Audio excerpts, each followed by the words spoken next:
우리에게 주시는 하나님의 말씀은요, 시편 145편 13절 말씀입니다. 주의 나라는 영원한 나라이니 주의 통치는 대대에 이르리이다. 이것은 살아계신 하나님의 말씀입니다. 아멘. 네, 오늘부터 4주 동안 하나님 나라에 대한 설교를 하려고 합니다. 우리가 마가복음을 마쳤죠. 예수님의 생애, 그리고 예수님이 우리를 위해 무엇을 하셨는지에 대한 그 복음을 들었습니다. 예수님이 우리에게 전하신 가장 중요한 메시지는 하나님 나라죠. 그럼 이 하나님 나라가 뭔가, 예수와 하나님 나라는 어떤 관계에 있는가, 어떻게 보면 마가복음 전체를 신학적으로 다시 한번 정리한다고 할 수도 있을 것 같고요. 그 다음에 이 하나님 나라의 복음, 예수로 인하여 이 땅에 임한 하나님 나라의 복음을 교회가 전하는 거죠. 그래서 저는 성경이 다 중요하지만 저는 꼭 전하고 싶은 성경을 이야기를 하라고 한다면 모든 성도들이 꼭 이해해야 되는 성경은 복음서이고요. 복음서는 예수님에 대한 이야기잖아요. 그리고 사도행전이에요. 왜냐하면 교회가 무엇인가를 알려주는 게 사도행전이거든요. 그래서 사도행전은 내가 어떻게 살아야 하는지를 굉장히 그 중요한 가치를 알려주는 게 사도행전이에요. 그래서 제가 앞으로 사도행전 설교를 할 거거든요. 교회가 무엇인지, 우리가 왜 함께 있는 것인지, 그리고 우리는 예수의 증인이 된다는 것이 무엇인지를 사도행전을 통해서 우리가 함께 배워가려고 합니다. 그런데 그 전에 요 사이에 하나님 나라에 대한 개념을 여러분이 이해한다면 굉장히 큰 유익이 있을 겁니다. 자, 기독교의 진리를 한마디로 딱 얘기하면 예수 천국이죠. 자, 예수 믿으면 천국 간다죠. 그래서 우리가 편말 들고 있는 분들 주로 예수 천국 이렇게 뻘겋게 글씨대 가지고 이렇게 붙여놨잖아요. 그 예수 천국, 불신지옥 뭐 이렇게 붙여놓고 이제 많이 다니는데, 자, 그 말을 자체는 맞아요. 예수 믿으면 천국 간다. 근데 문제는 뭐냐면 이 천국에 대한 이해가 너무나 얕고 편협하다는 거예요.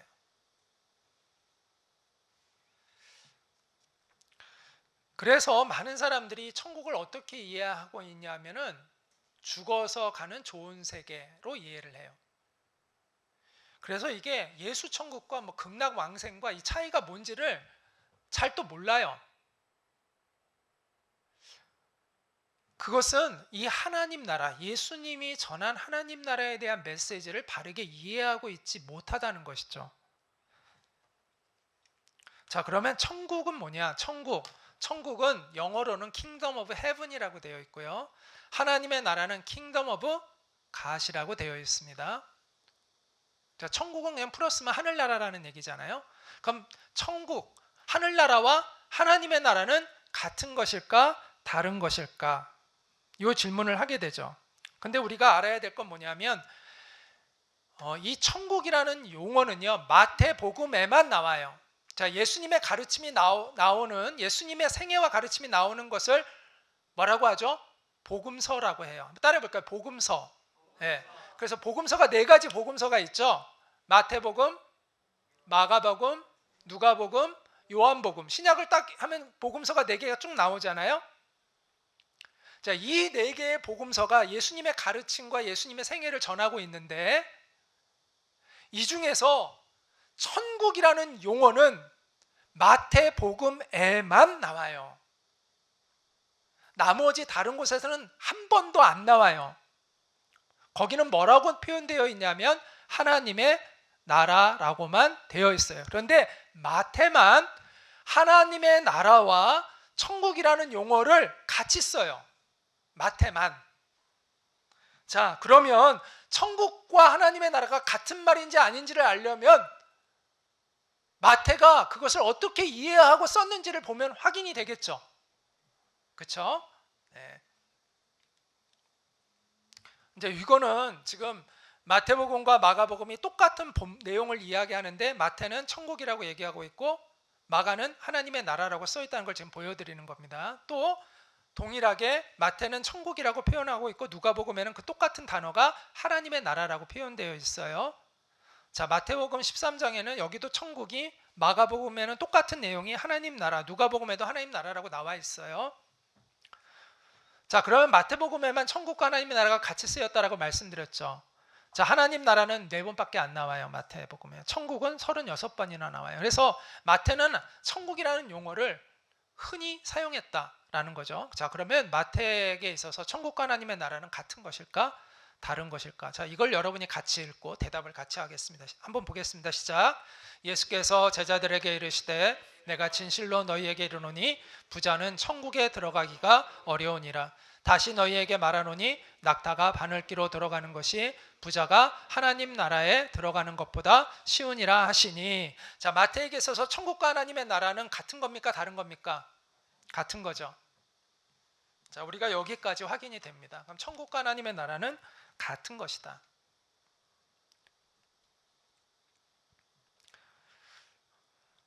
자, 그러면 나라란 뭘까요? 여기서 나라. 천국도 하늘 나라잖아요. 나라잖아요. 하나님의 나라도 나라잖아요. 그럼 이 나라가 말하는 건 뭘 의미하는 것일까? 그것은 장소가 중요한 게 아니라 다스림이라는 이 개념이 중요한 거예요. 나라에서. 여기서 말하는 나라는 다스림이 강조되고 있는 거예요.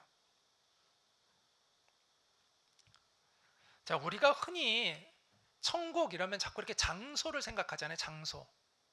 그런데 성경에서 나라라고 할 때는 장소의 개념이 중요한 게 아니라 통치의 개념이라는 거예요.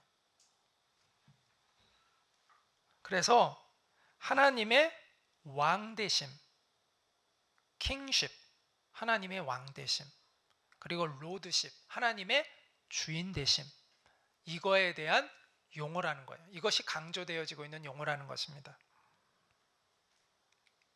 우리가 이걸 보면 확인이 되는데, 자, 시편 103편 19절 말씀 같이 읽어볼까요? 여호와께서 그의 보좌를 하늘에 세우시고 그의 왕권으로 만유를 다스리시도다. 여기서 왕권이라고 되어 있는데 영어 성경에 보면 His kingdom, kingdom, 왕이 다스리는 나라라는 표현이죠. 그의 나라, His kingdom. kingdom은 뭐예요? rules of all, 모든 걸 통치한다는 거예요. 나라는 통치예요. 자, 또 같이 읽어볼까요? 시작. 주의 나라는 영원한 나라이니 주의 통치는 대대에 이르리이다. 자, 여기서도 성경이 나라가 통치를 의미한다는 걸 알려주죠. 그리고 아주 결정적인 말씀이 있는데, 이 말씀은 장소로 이해하면 도무지 해석이 안 되고 통치의 개념을 이해할 때 이해되는 말씀입니다. 자, 같이 한번 볼까요? 내가 진실로 너희에게 이르노니 누구든지 하나님의 나라를 어린아이와 같이 받들지 않는 자는 결단코 그곳에 들어가지 못하리라 하시고. 자, 어린아이처럼 하나님 나라를 받든다는 게 뭐예요? 어린아이들이 어른에게 순종하는 그런 태도를 얘기하고 있는 거잖아요.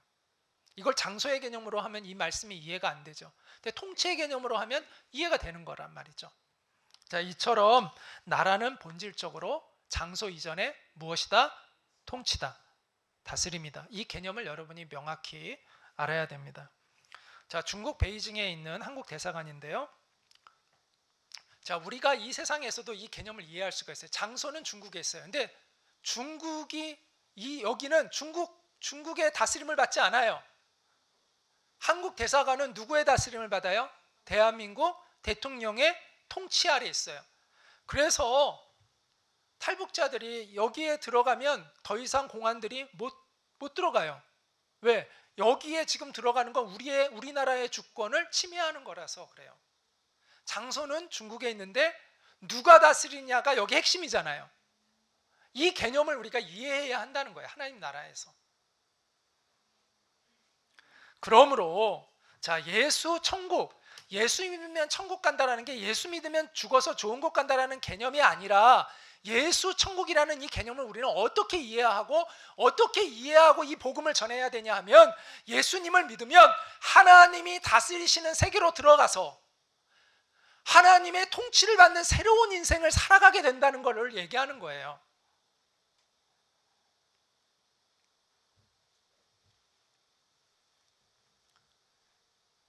자, 그러면 여기서 참고로 한 가지만 여러분에게 물어볼게요.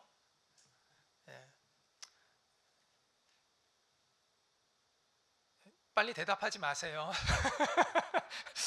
제가 여러분 민망하게 하려고 질문하는 게 아니니까 순간적으로 또 대답하시면 내가 당황스러울 것 같아요. 예. 자, 예수님으로 인해서 하나님의 나라가 새로 만들어진 것일까요? 아니면 원래 있던 것이 우리에게 새롭게 경험되어지는 것일까요? 원래 있던 것이 경험되어지는 거예요. 그래서 영어단에 하나님 나라가 뭐 한다고 말하죠? 임한다라는 말이에요. 임한다. 임한다고 할 때 임한다가 영어 성경에 보면 어떤 단어를 쓰는지 아세요? come이에요. come. 온다는 거예요. 그래서 예수님이 하나님의 나라를 만드신 게 아니죠. 왜? 하나님이 우주를 창조하셨으니까 그때부터 하나님의 다스림이 있는 거죠. 그런데 우리가 그 통치에서 벗어나서 멸망의 길을 가고 있는 거. 하나님의 통치를 받으면 우리가 영원한 생명을 살아야죠. 그런데 하나님의 통치에서 벗어나서 잘못된 인생을 살고 있는 거죠. 하나님의 다스리심을 못 받고 있는 거예요.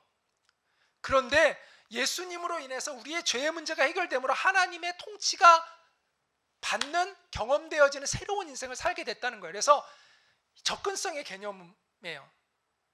제가 우리 집사님 앞으로 이렇게 가까이 가면 멀리 있을 때는 서로 대화도 안 되고 얼굴도 안 보이고 교제도 할 수 없죠. 근데 제가 집사님에게 다가갔어요. 그럼 어떻게 돼요? 그때부터 서로 눈빛을 교환하고 대화할 수 있고 서로 위로할 수 있고 하죠. 새로운 관계가 형성되죠. 이처럼 하나님의 나라가 우리에게로 접근성의 개념으로 이해를 해야 돼요.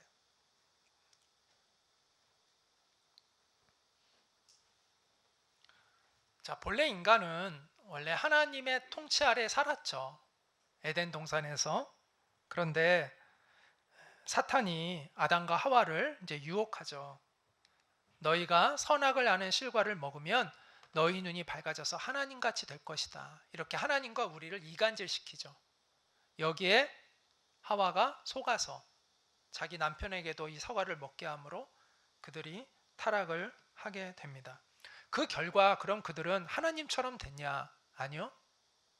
하나님의 통치에서 벗어나서 누구의 통치를 받는 존재가 된 거예요? 사탄의 통치를 받는 존재가 된 거예요. 사탄은 자기의 노예를 삼은 거예요. 그 이후로 인간은 죽음의 증상 아래 살게 된 거죠.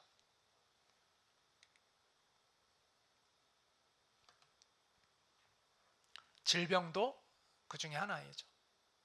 고난, 고통, 많은 상처들, 또 증오와 갈등들, 온갖 추악한 죄악들과 불의한 일들, 그것들이 우리에게 찾아온 죽음의 증상들이고 우리는 이 죽음의 증상을 겪다가 결국은 죽는 거죠. 예수님이 이 땅에 오신 목적은 이런 죽음의 증상을 겪고 죽음 속에 살아가는 우리를 회복시키는 거예요. 하나님이 본래 우리를 지으셨던 그 하나님의 다스림을 받는 그 본래의 모습으로 우리를 회복시키는 것이 예수님이 이 땅에 오신 목적이었다는 것입니다. 그래서 예수님의 목적은 하나님의 나라라고 이야기할 수 있습니다. 자, 여기 보시면 예수께서 천국 복음을 전파하셨다라고 얘기합니다. 하나님 나라를 전하셨다는 거예요. 예수님의 주된 목적이 바로 이 하나님 나라라는 거예요. 예수님께서 하나님 나라의 복음을 온 마을을 다니시며 이 나라의 복음을 하나님 나라의 복음을 전하셨다. 이 회복의 복음, 하나님의 통치로 다시 회복되어지는 그 복음을 전하셨다라는 것을 전하셨다고 성경은 이야기하고 있습니다. 그래서 하나님의 나라를 이해하는 것은 예수님의 가르침의 핵심을 이해하는 것이고요. 이 성경 전체의 가장 중요한 핵심적인 개념을 이해하는 거예요. 성경은 크게 두 가지의 개념으로 우리가 볼 수가 있는데 언약의 개념으로 볼 수가 있어요. 언약이라는 관점. 또 하나는 하나님 나라라는 관점으로 볼 수가 있어요. 근데 요즘은 예전에는 언약의 관점에서들 많이 이렇게 성경을 해석하는 게 많았는데 요즘은 하나님 나라의 관점에서 성경을 해석하는 내용들이 되게 많아요. 그래서 아마 여러분들이 어떤 책들을 읽으면 굉장히 하나님 나라라는 이야기를 되게 많이 들을 거예요.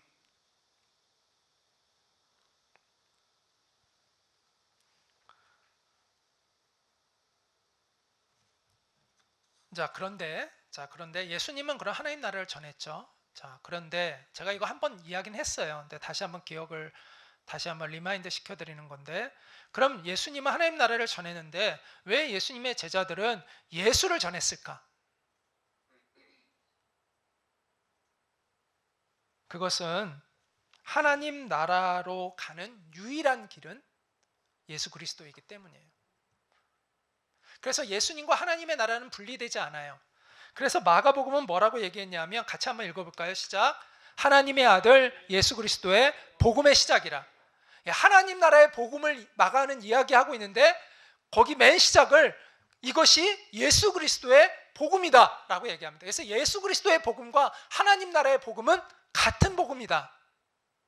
하나님 나라에 들어가는 것이 우리의 목적인데, 그 들어가는 유일한 통로는 오직 예수 그리스도다. 그래서 이 그리스도의 복음과 하나님 나라의 복음은 하나로 연결되어 있다.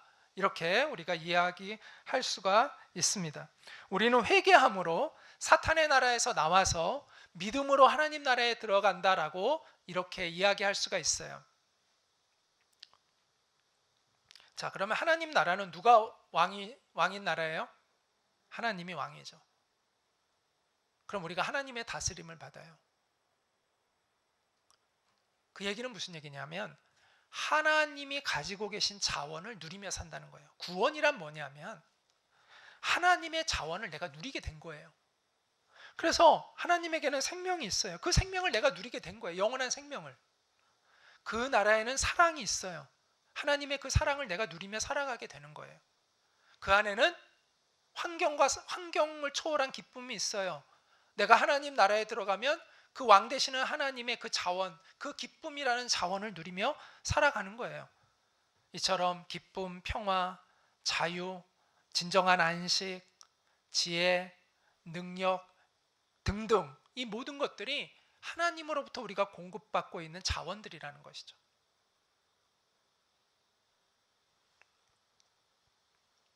그래서 이 하나님의 나라는 어떤 노랫말처럼 돈으로도 못 가요, 힘으로도 못 가요. 오직 믿음으로 가는 나라, 하나님 나라. 돈으로도 권력으로도 갈 수 없어요. 지식으로도 뛰어난 인격이나 도덕성으로도 갈 수 없어요. 오직 믿음으로 가는 나라, 하나님의 나라입니다.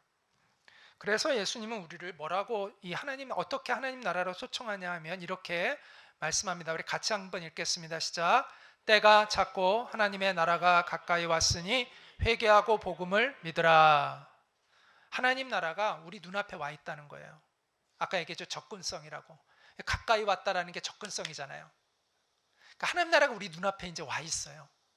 그러므로 너희는 회개하고 복음을 믿으라. 이렇게 말씀하고 있습니다.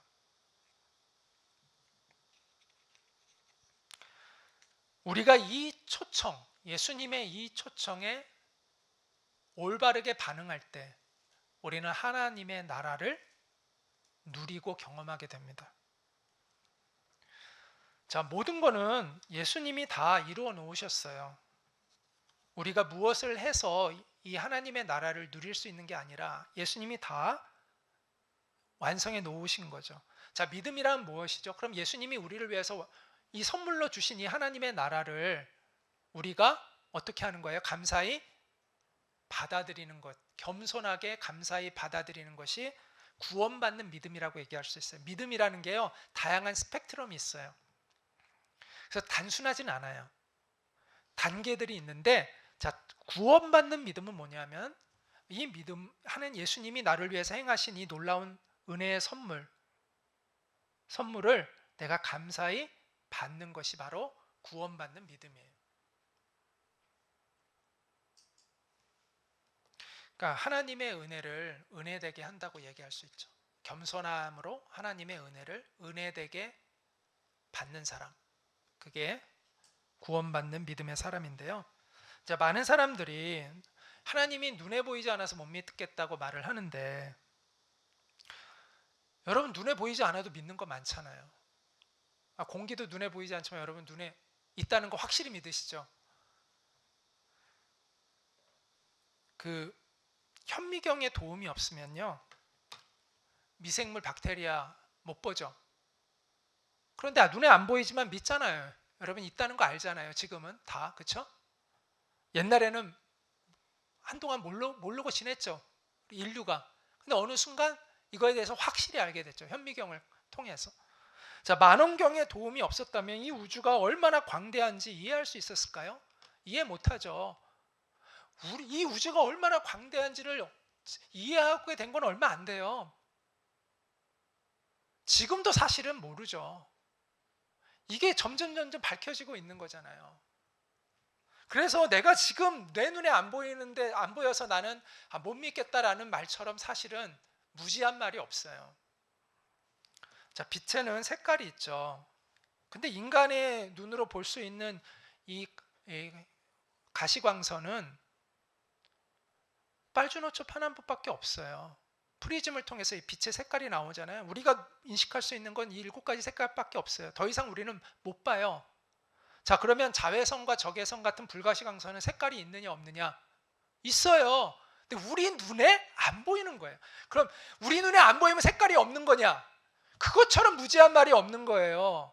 색깔이 있는데 우리 눈이 인식을 못하는 거예요. 또 어떤 동물은 그걸 인식한대잖아요. 자, 그럼 우리 귀는 세상의 소리를 다 듣냐? 이 지구가 돌아가는 소리가, 이게 진동이 어마어마하대요. 근데 우리가 이게 진동이 너무 커서 우리는 20에서 2만 헤르츠의 진동만 듣는데요. 이게 너무 커서 못 듣는 거예요. 그럼 20헤르츠 밑에의 진동도 우리는 못 듣는 거예요. 그러니까 우리가 못 듣는다고 소리가 없는 건가요? 그게 무지한 말이라는 거예요. 그래서 내가 눈에 안 보여서, 내가 소리가 안 들려서, 내가 하나님의 소리를 못 들어서 하나님이 없다, 그것처럼 무지한 말은 없어요. 그러면 자, 우리 인간의 인식 영역 밖에 있는 이 하나님의 세계를, 내가 하나님의 그 존재를 알 수가 없잖아요, 사실. 그런데 이 내 인식 밖에 있는 하나님의 세계를 경험할 수 있는 유일한 통로가 뭐냐? 믿음이에요. 그래서 성경은 그것을 믿음이라고 얘기해 주는 거예요. 그래서 히브리서 11장 1절은 이렇게 얘기해요. 같이 한번 읽어볼까요? 시작. 믿음은 바라는 것들의 실상이요 보이지 않는 것들의 증거니. 여러분 정말 바라는 게 뭘까요? 우리 인간이 정말 바라고 있는 게 뭘까요? 돈 많이 버는 게 우리가 정말 바라는 것일까요? 그런 것처럼 보이죠? 그런데 그렇지 않아요. 인간이 정말 바라는 건요, 사랑하고 사랑받는 거예요. 그리고요, 사람은 다 존귀한 인생을 살고 싶어 해요. 인간 깊은 내면 안에는. 근데 그걸 포기하고 살아가는 사람들이 많아요. 왜냐하면 그게 안 된다고 이미 절망했기 때문에. 그러니까 다른 것으로 나를 가짜들로 채우려고 하는 거예요. 잠시 내게 만족을 주는. 왜냐하면 다른 대안이 없다고 생각하니까. 어차피 여긴 포기했고, 진짜들은 다 포기했고, 가짜들 가지고 내가 내 인생을 채우면서 살아가려고 하는 거예요. 근데 이게 가짜라는 건 이제 알게 되죠. 우리가 죽을 때 알잖아요.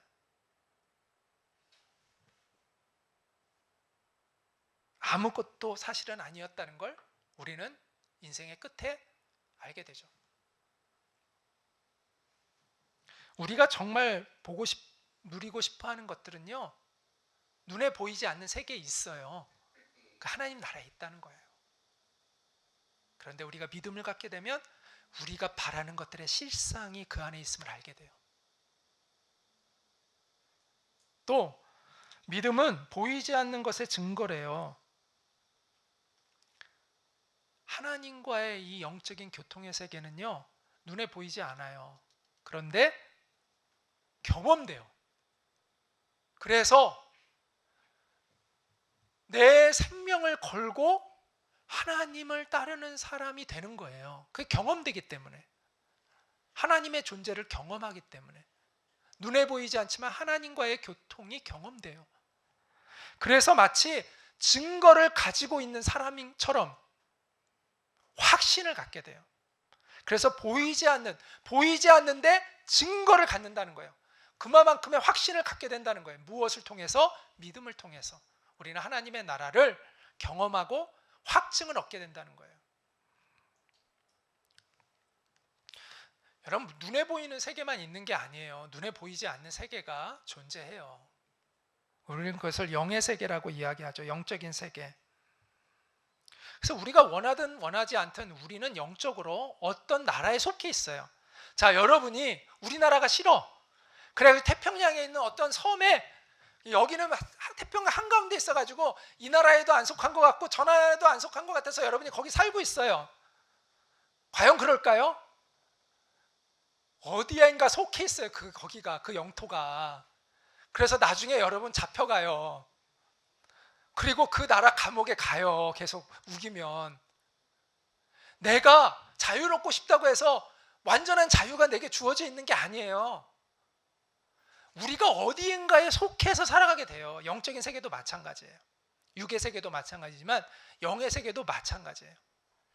나는 여기에 속하기도 부담스럽고 난 여기 속하기도 부담스러워. 그래서 여러분의 세계에서만 살 수 있을까? 아니요. 어떤 세계에 속해서 사는 거예요, 여러분이. 사탄이 지배하는 세계에 속해 살든지 하나님이 지배하는 세계에 속해 살든지 어느 한 곳에 속해 살고 있는 거예요.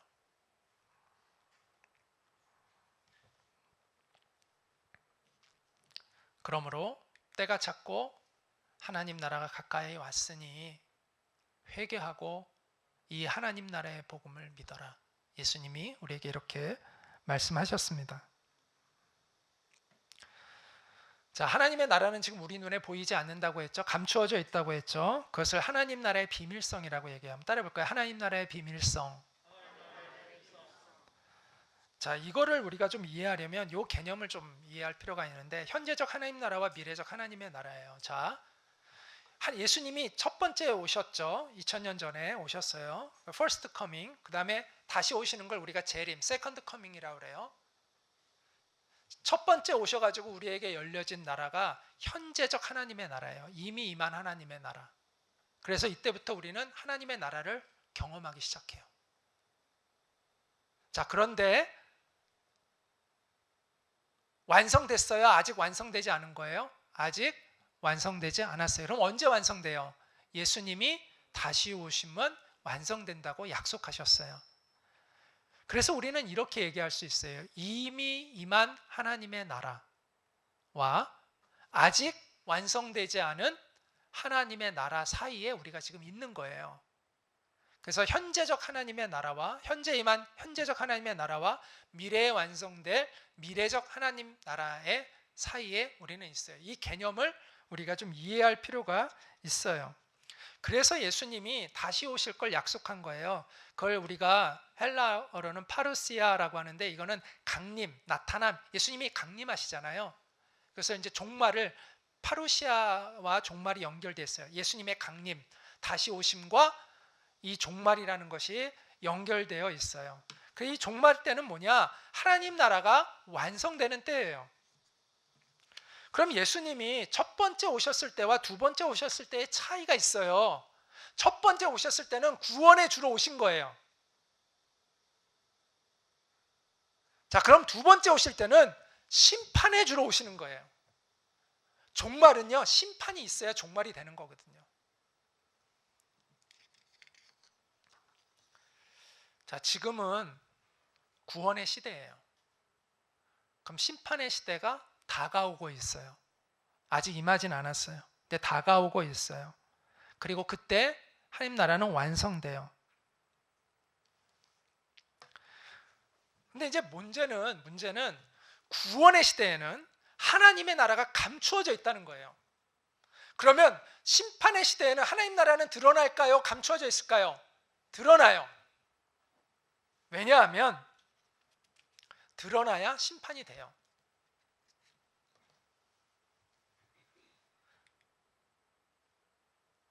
그래서 지금 이 시대에는 구원의 시대와 하나님 나라의 비밀성이 연결되어 있다는 거예요. 비밀로 있다는 건 뭐냐? 우리 눈에 보이지 않는다는 건 뭐냐? 구원의 시대라는 거예요. 그래서 누구는 그 구원을, 이 나라를 인식하고 깨닫고 믿음으로 깨닫고 그 나라에 들어가는 사람이 있고, 누구는 그것을 거부하고 눈에 보이지 않으니까 거부하고 고집 피우고 끝까지 그것을 거부하는 사람이 있다는 거예요. 그래서 하나님 나라가 비밀로 있다는 것은 지금 구원의 시대라는 거예요. 그래서 예수님께서 이 천국의 비밀을 아는 것이 너희에게는 허락되었으나 그들에게는 아니 되었나니 무릇 있는 자는 받아 넉넉하게 되되 없는 자는 그 있는 것도 빼앗기리라. 그러므로 내가 그들에게 비유로 말하는 것은 그들이 보아도 보지 못하며 들어도 듣지 못하며 깨닫지 못함이니라, 이렇게 말씀하셨어요. 자, 우리가 이 말씀을 잘 이해해야 되는데, 그럼 예수님은 우리가 하나님 나라를 깨닫고 구원받기를 원하실까요? 원하지 않을까요? 다 원하시죠. 그럼 이 말씀은 뭐냐? 그 답답함을 얘기하시는 거예요. 역설적으로. 예수님이 정말 천국 비밀을 감추어 두고 싶어서 감추어 두는 것이 아니라 그 하나님의 나라의 비밀을 마음의 완악함 때문에 깨닫지 못하고 있는 사람에 대한 안타까움으로 지금 이렇게 역설적으로 얘기하고 계시다는 것이죠. 예수님은 누구나 다 이 하나님 나라의 비밀을 알고 구원받기를 원하시죠. 그런데 이제 현실이 그렇지 않잖아요. 그거에 대한 예수님의 안타까움, 그것을 이렇게 역설적으로 표현하고 계신 것이다. 이해하시면 됩니다. 자, 아까 제가 말씀드렸죠. 심판의 때가 오면 하나님 나라는 어떻게 된다고요? 드러납니다. 예. 자, 여러분 춘향전을 보면 이몽룡이 처음에는 자기가 암행어사인 것을 감추잖아요. 그러다가 언제 드러냅니까? 심판할 때 드러냅니다. 왜냐하면 심판을 하려면 인정이 돼야 심판을 받을 거 아니에요. 지금 심판받을 사람이 앞에 있는데 그 사람이 그걸 인정을 해야 수긍을 하고 그걸 받아들일 거 아니에요. 그런데 이걸 암행어사인 줄 모르면 네가 뭔데 하면서 막 대들 거 아니에요. 근데 이게 딱 권위를 밝혀줘야 아이고 그다음부터는 아이고 잘못했습니다 이렇게 받아들일 거 아니에요. 그래서 심판이 있으려면요 드러나야 돼요. 권위가. 그래서 예수님이 다시 오실 때는요 드러나요. 그때는 더 이상 감추어지지 않아요. 대신 그때는 구원의 문은 닫힌 거죠. 계절이 바뀌어요. 구원의 계절에서 심판의 계절로 바뀌는 거예요.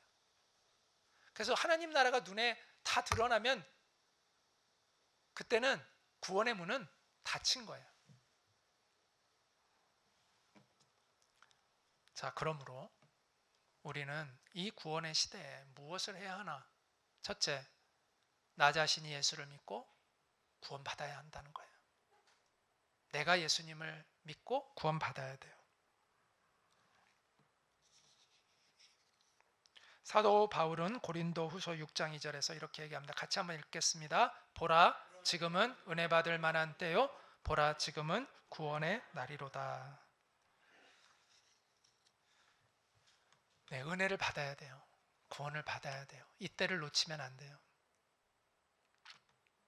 그리고 우리에게는요, 이 우주적 종말은 예수님이 다시 오실 때지만 우리의 종말은요, 이제 몇십 년 안 남았잖아요. 누구에게는 10년 남을 수도 있고, 누구는 하루일 수도 있고, 누구는 30년, 40년일 수도 있고. 네. 우리 중에 그 이상 가기는 좀 어려우실 것 같아요. 전반적으로 봤을 때. 얼마 안 남았어요. 우리의 종말이 계속 있는 게 아니잖아요. 이 구원의 때에 우리가 믿음의 결단을 해야 되는 거예요. 자, 또 하나, 내가 구원받는 것뿐만 아니라 우리는 이 구원의 시대에 무엇을 해야 되느냐?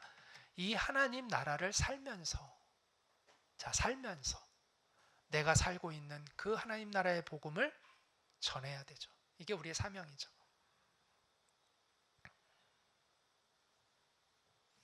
제가 마가복음 마지막에서 우리는 누구인가라는 설교를 통해서 여러분에게 이 부분을 많이 강조를 했습니다. 자, 우리가 예수님을 믿는다는 것은 예수님이 우리의 모든 것에서 주인 되는 인생을 살게 된다는 거예요. 살아야 한다는 것이죠. 오늘날 이원론적인 사고에 빠져 있는 그리스도인들이, 교인들이 많아요.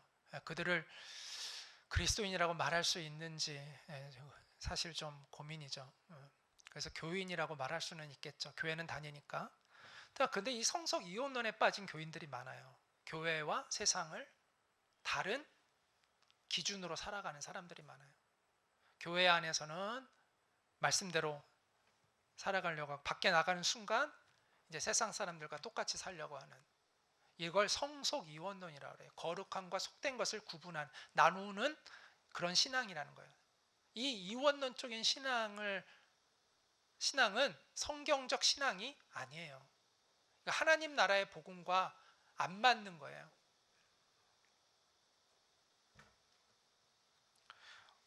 우리의 주인은 오직 한 분이에요. 예수 그리스도가 우리의 주인이죠. 그럼 내가 어디에 있든 내가 예수님이 주인 되는 삶을 살아가야 되죠. 그리고 그런 정신을, 최소한 우리가 그런 정신을 가지고 있어야 돼요. 그래서 하나님의 의가, 통치가, 하나님의 의로우신 통치가 우리의 삶의 열매로 맺혀야 돼요. 그래서 이렇게 말씀하죠. 로마서 14장 17절 같이 읽어볼까요? 하나님의 나라는 먹는 것과 마시는 것이 아니요 오직 성령 안에 있는 의와 평강과 희락이라. 희락은 이제 기쁨을 얘기합니다.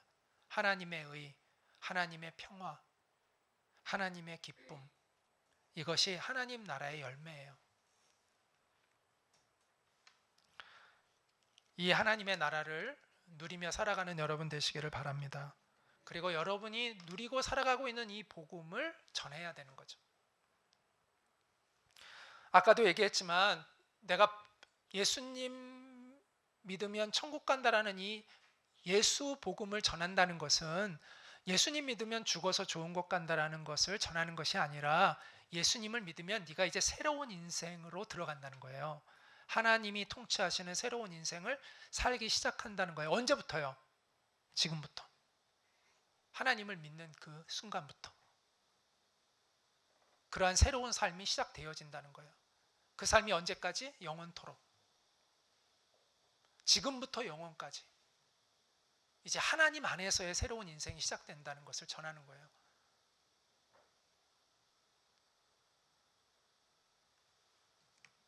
그래서 우리가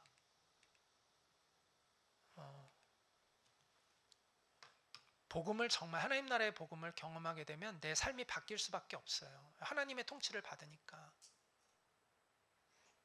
그리고 내가 속한 공동체에도 변화가 일어나요. 내 가정에도 변화가 일어나고, 내 일터에도 변화가 일어나고, 또 우리 지역에도 변화가 일어나고, 나라에까지도 영향력이 끼쳐질 수 있는 것이죠.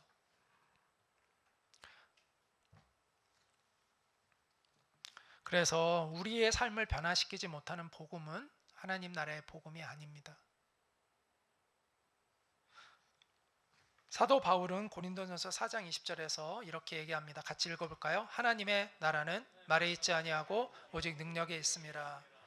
제가 이 말씀을 저는 중학교 때 예수님 믿어가지고 중고등학교 진짜 열심히 신앙생활을 했는데 부흥회 한다고 하면 가가지고 하여튼 열심히 부흥회도 참석하고 그랬어요. 근데 그때 가면 거의 부흥회 거의 이제 방언하고 치유 집회하고 이런 게 많았거든요. 그럴 때마다 부흥사들이 하나님 나라는 말에 있지 않고 능력에 있다라고 하면서 막 그렇게 얘기하면서 막 그런 기적들 그런 것들을 이렇게 행하고 막 하더라고요. 그때는 한번 모르니까 그냥 그런가 보다 했는데, 제가 나중에 이제 목사가 되고 성경을 깊이 연구하고 배우게 되고 하면서 깨닫게 된 건, 고린도전서 4장 20절의 이 말씀은요, 그런 능력에 대한 겉으로 보이는 능력이나 이적과는 상관이 없어요.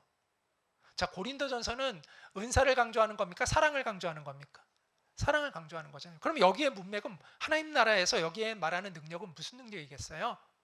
사랑과 거룩의 능력이에요. 은사를 강조하는 게 고린도전서가 아니에요. 근데 우리는 그것을 은사와 강조시켜서 연결해가지고 메시지를 많이 들었죠. 근데 이 말씀을 보면 이 전후 문맥이 뭐냐 하면 고린도 교회에 엄청난 은사들이 있는데 그들이 하나님의 도덕적 통치를 안 받고 살아가는 거예요.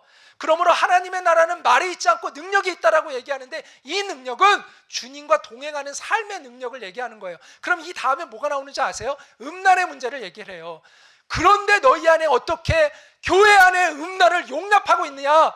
이렇게 나와요. 본문 말씀이. 그러니까 이 문맥 안에서 우리가 성경을 이해해야 그 말씀의 진의를 알 수가 있는 거예요.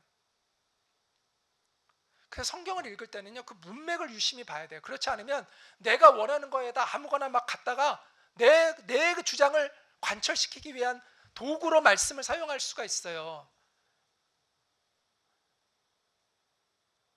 그래서 사실 강해 설교가 좋은 거예요. 왜냐하면 강해 설교는 항상 문맥을 중심으로 성경을 다루기 때문에. 하여튼 하나님 나라는 말에 있지 않고 능력이 있다고 할 때 이 능력은 거룩의 능력을 얘기하는 거예요. 삶의 주님과 동행하는 능력에 대한 이야기예요.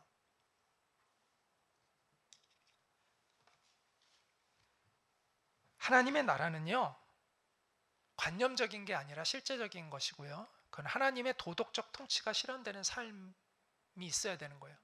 자, 우리가 윤리적이고 도덕적이기 때문에 구원받은 건 아니죠. 그건 분명해요. 그런데 주님의 가장 큰 관심, 우리 안에 계신 성령님의 가장 큰 관심은요, 우리가 거룩해지는 거예요. 그래서 우리의 삶이 열매를 맺어야 돼요. 그 열매가요, 그것은 내 안에 성령님이 계신 증거예요. 그게 내가 도덕적이기 때문에 구원받은 건 아니지만 내가 구원받았는데 10년이 돼도 20년이 돼도 변한 게 없다. 그럼 그 사람 안에 성령님이 안 계신 거죠. 내가 옛날처럼 똑같이 음란하고 똑같이 거짓말을 계속하고 똑같이 사람들을 괴롭히고 그럴 수 있을까요? 내 안에 성령님이 계신데? 그게 이론적으로 가능할까요? 불가능해요. 그 얘기는 뭐냐? 그 사람 안에 예수님이 없는 거예요.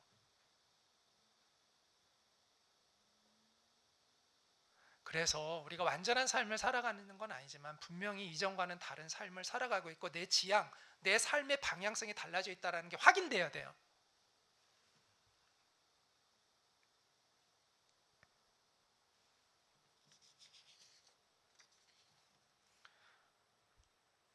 이분은 세계적인 선교학자였죠.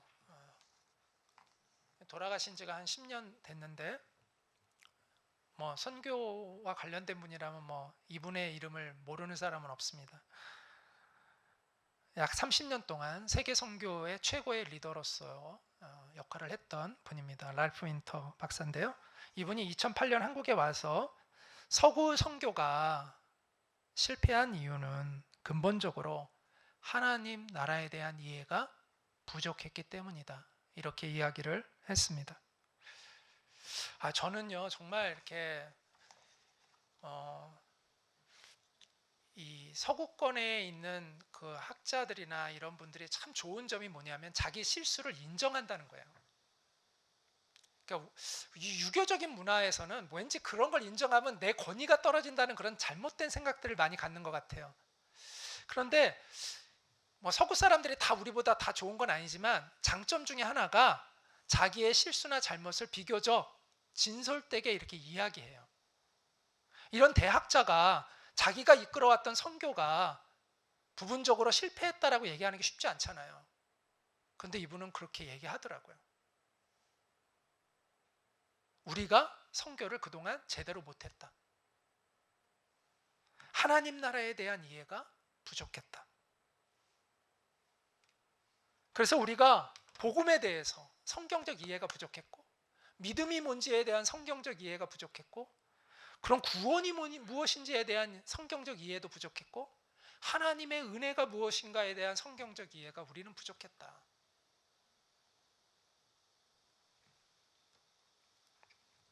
그래서 기독교인들의 삶이 변하지 않았다. 그래서 기독교가 주류 종교가 된 나라도 변하지 않았다. 이것은 우리가 성경적인 복음을 제대로 가르치지 못했기 때문이다. 이렇게 이야기를 했습니다. 그러면서 이분이 우리가 전하는 복음은 죽어서 좋은 곳 가는 그런 피안의 복음이 아니라 하나님의 통치가 실현되어지는 하나님 나라의 복음을 전해야 된다. 우리의 믿음은 입술로 그냥 한마디 하고 끝나는 그런 것이 믿음이 아니라 주님에 대한 우리의 신뢰와 복종으로 증명되어지는 믿음이어야 한다. 그게 성경적 믿음이다. 구원은 한순간에 완성되는 것이 아니라 우리의 전생애를 통하여 완성되어지는 과정으로 이해해야 한다. 자, 우리가 구원받았다라는 말도 성경에 나오지만 성경에는요, 동사가요, 과거, 현재, 미래가 다 나와요. 우리가 구원받았다는 말도 나오고요, 우리가 구원받고 있는 중이다라는 말도 나오고요, 앞으로 우리가 구원받을 것이다라는 말도 다 나와요. 근데 우리는 구원받았다만 알아요. 구원을 받고 있다라는 그 의미, 구원을 받게 될 것이라는 그 의미를 우리는 깊이 이해하고 있지 못하기 때문에 우리가 복음적 삶을 살아가지 못하는 거죠.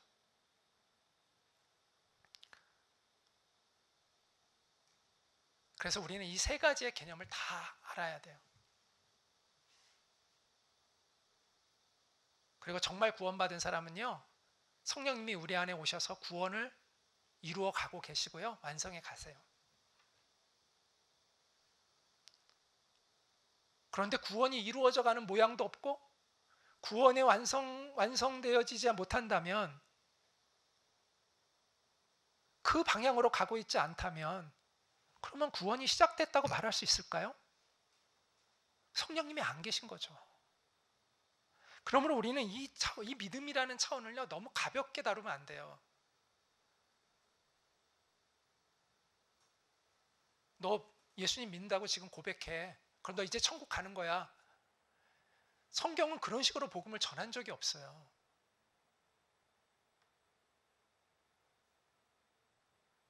성경은 그렇게 가볍게 복음을 전한 적이 없어요. 인생을 거는 결단으로 전했지, 그렇게 가볍게 막 억지로 너 이거 고백하면 너 이제 천국 가는 거야, 이런 식으로 전한 적이 없어요. 이게 실용주의적 복음이 된 거죠. 어떻게든 교인을 빨리 만들어내려는 실용주의적 복음. 근데 우리가 인정한다고 하나님이 인정하시는 건가요? 그건 아니잖아요. 우리가 하나님이 인정해주는 믿음을 가져야 구원받는 거지, 우리끼리 좋다고 좋은 인정 핸들 무슨 소용이 있어요? 제가 여러분을 인정한다고 그게 무슨 의미가 있어요? 하나님이 여러분을 인정해야 의미가 있는 거죠.